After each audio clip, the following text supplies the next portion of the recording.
The Philippine Coast Guard calls the water cannon pressure used by China Coast Guard in the latest Scarborough Shoal incident as very fatal.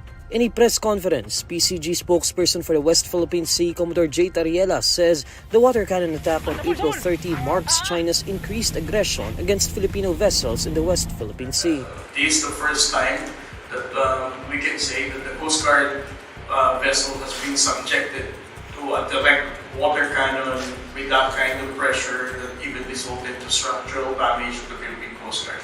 Well, if we're going to look at how it bended the railing of the Philippine Coast Guard vessel because of the water cannon, obviously that would be very fatal. Tarriela earlier mentioned over a radio interview that the water cannon assault in the latest humanitarian mission was more fatal compared to previous incidents. He also noted that the water cannon pressure is estimated to breach the fatal 200 pounds per square inch of pressure. Yung plug, pinupuruan yung plug. Dahan-dahanin mo lang. O, tago. Woo! Ayan, lakas. On April 30, China Coast Guard vessels blasted the Philippine Coast Guard's BRP Bagakay and Bureau of Fisheries and Aquatic Resources BRP Datu Bangka with water cannons. The two Filipino ships were attacked during a humanitarian mission to provide fuel subsidy, water, and food packs to Filipino fishermen in Scarborough Shoal. According to Tarriela, BRP Bagakay sustained damage on its railing and canopy, while the starboard astern of the BRP Datu Bangka was likewise destroyed. The ship's communication and navigation systems were also hit in the attack. China seized control of Scarborough Shoal's lagoon in 2012 after a standoff with Philippine vessels. At least two China Coast Guard ships have been permanently deployed inside the lagoon since then. In 2016, the Permanent Court of Arbitration declared Scarborough Shoal a traditional fishing ground that should be shared by the Philippines, China, and Vietnam. But China consistently refuses to recognize the arbitral ruling, which upholds the Philippines' sovereignty in the West Philippine Sea.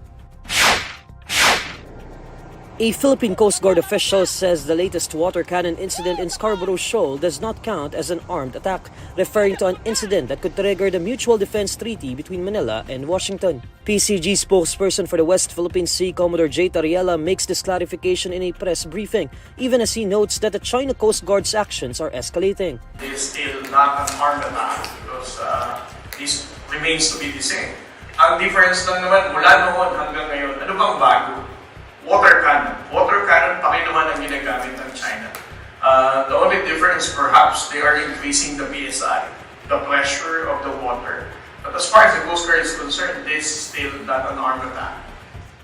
On Tuesday, April 30, China Coast Guard vessels blasted the PCG's BRP Bagakay and Bureau of Fisheries and Aquatic Resources BRP Datu Bangka with water cannons, causing significant damage to the Philippine vessels. Tarriela also deems the water cannon's pressure to be very fatal, although no fatalities were reported after the incident. However, he says a fatality may trigger the Mutual Defense Treaty, echoing President Bongbong Marcos' previous pronouncement. The moment na ang isang tao ng Armed Forces of Philippines or the Philippine Coast Guard ay may mamatay na sa ganitong insidente, then therefore the Mutual Defense Treaty can already trigger such incident. Citing U.S. Defense Secretary Lloyd Austin III, Marcos earlier said any Filipino serviceman killed in an attack from any power would invoke the Defense Pact with Washington.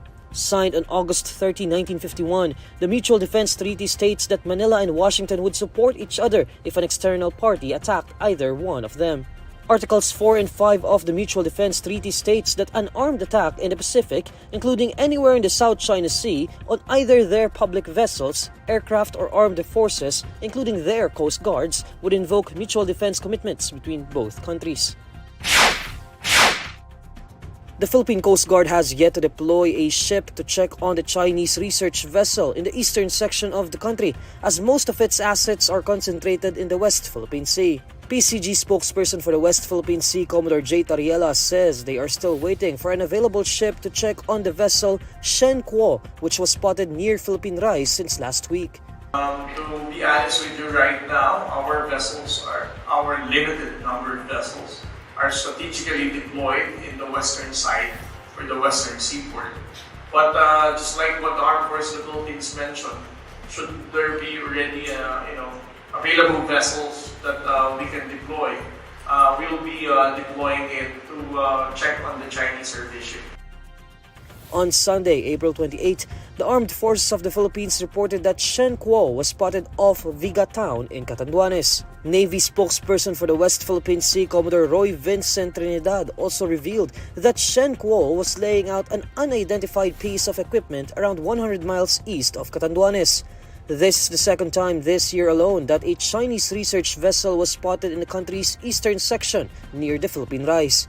The Philippine Rise is a 24 million hectare undersea feature, part of the Philippine continental shelf, and is inside the country's exclusive economic zone. Filipino families who experienced involuntary hunger rose to 14.2% in March 2024, based on the Social Weather Station's latest survey results. According to the SWS, involuntary hunger refers to experiencing hunger and not having access to food at least once in the past 3 months. Compared to December 2023, the March 2024 hunger rate is higher by 1.6 points from 12.6%.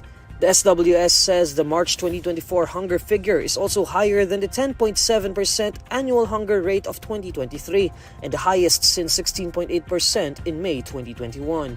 The survey shows that the hunger rate in March 2024 was highest in Metro Manila at 19%, rising from 12.7% in December 2023.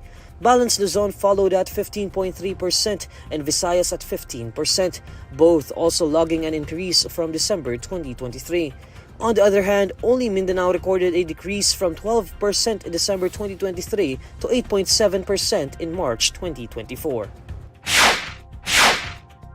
Former top cop turned Senator Dela Rosa is convinced that the documents supposedly linking President Bongbong Marcos to alleged drug use are not fabricated.